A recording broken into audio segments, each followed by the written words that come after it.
Hi, I'm John Petty, and I'd like to welcome you to another episode of Growing Up in Flip-Flops.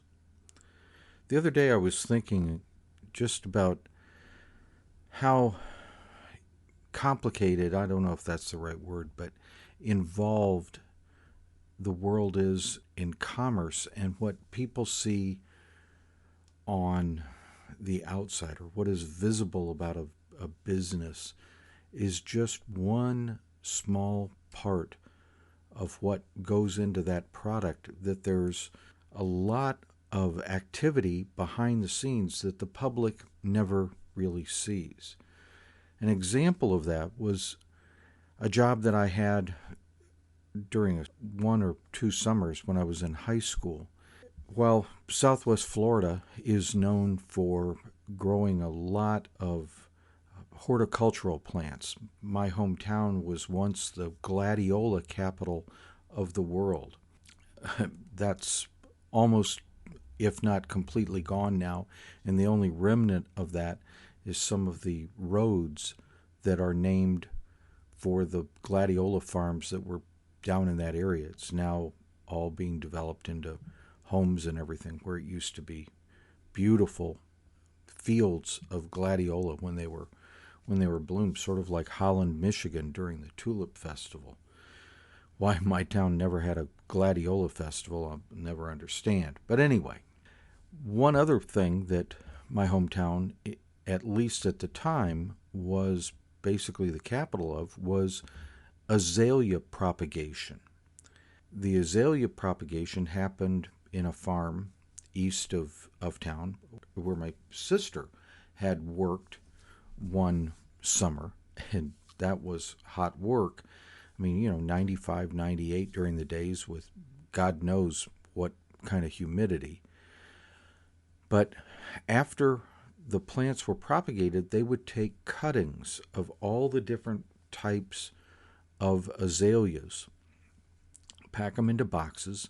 I mean, there were no flowers, just simple stem cuttings of small branches, packed into cardboard boxes, and then those were shipped to a refrigerated warehouse. That's where I worked. Now, refrigerated, it was probably about 35 to 36 degrees inside. Again, I'm a Southwest Florida boy. Up until that point in my life, the coldest temp I had seen outside was a brief spot at 27 degrees where the water in the bird bath had crusted over with ice. I'd never seen snow yet. Here I'm working in a warehouse that's 35, 36 degrees. They issued us surplus Air Force hooded parkas, and we worked in this warehouse, both taking the boxes that had been packed at the field operation and then put them in these long racks by the different variety of azalea. And then at another point, we would get a order and we would pull orders going back through these boxes, pulling the different varieties of azaleas, and that would be packed up into refrigerated trucks that were going all across the country, delivering to nurseries and greenhouses that would then propagate the azaleas and then put those out for sale to the public. So the public just ends up seeing an azalea bush at a Home Depot or a greenhouse for sale and had no idea of all this work behind the scenes that was happening.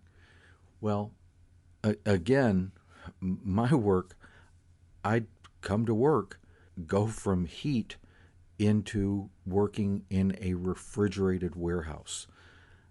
It was a heck of a lot better than doing roofing work or working for Department of Transportation spreading asphalt on a highway. But it's just this point of there's so much behind the scenes that the vast majority of the public is unaware of what goes into that product that ends up out for you to purchase, that nobody knows that there was giant refrigerated warehouse with all these different varieties. A couple things that came out of it. When I told my mom I had got this job at refrigerated warehouse, instead of being happy that, well, her son got a job for the summer, she was furious with me. The reason? It was 5 miles from our house. And she was furious that I was going to end up burning up my entire paycheck in gas driving the 5 miles to and then 5 miles back to home for this job. That why hadn't I found something a lot closer to our house than 5 miles away? Now, at the time, gasoline was somewhere between 40 and 50 cents a gallon. Yes, 40 to 50 cents a gallon. Inflation adjusted terms, I looked it up, that would probably be about $2.50 a gallon today, which is cheap by almost anybody's standards today. But she was absolutely furious with me. It was just amazing. Now, again, the perspective, today, I think most of us would think of nothing of driving 5 miles to go have lunch somewhere.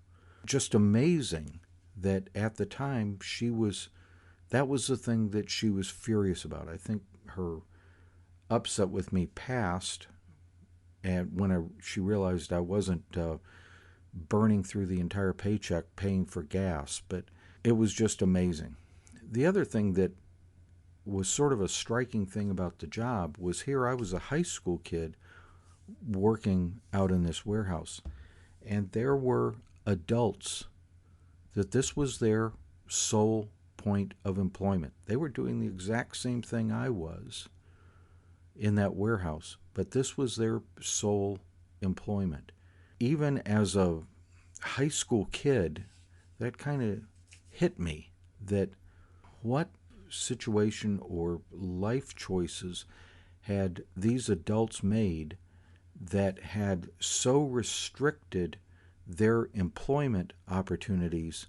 Their competition for employment was a high school kid looking for summer work. I have pity, but at the same time, it certainly instilled in me the point that I was not going to do anything that was going to hopefully restrict my adult employment. I have no idea what their situations were. I have no idea of anything that ended these adults up that this was their employment choice, but that's what it was. And it was just something that always sort of struck me.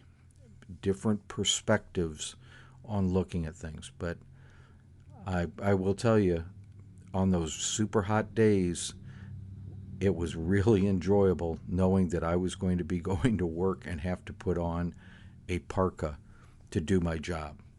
Thank you for listening. I hope you enjoyed this episode.